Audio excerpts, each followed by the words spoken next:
with no paint?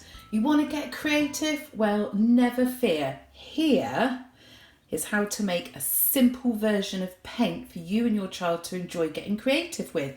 So, all we need is some salt, table salt, some flour, doesn't matter whether it's self-raising or plain. Here we've got some food dye, but don't worry if you haven't got food dye, I've actually done this with beetroot juice. So if you've got a jar of beetroot sat there in the cupboard, get it on out, tip a little bit of it out and it'll make a beautiful purpley pink colour.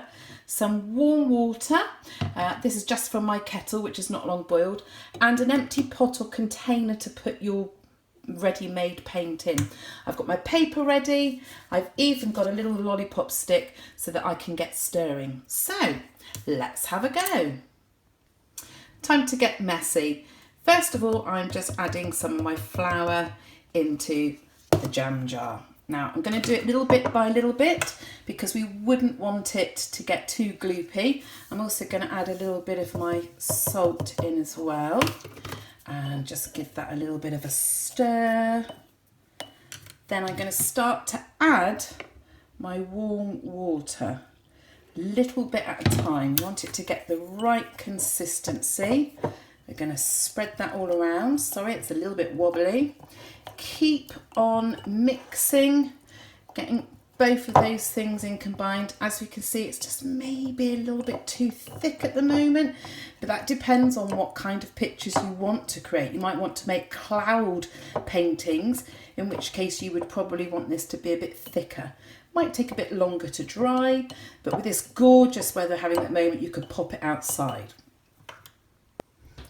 Next, you're going to add in, once you've got the right consistency, quite happy with that one at the moment, I'm going to add just a few drops. Plop, plop. Here we go. And I'm going to whiz that round, depending on what shade blue you want.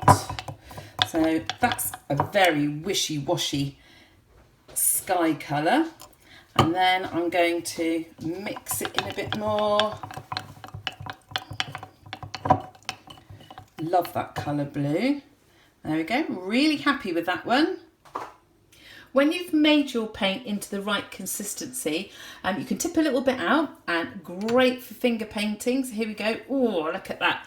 And you might like to do it for making your rainbow pictures, for decorating your houses with. But there we go, simple, easy paint.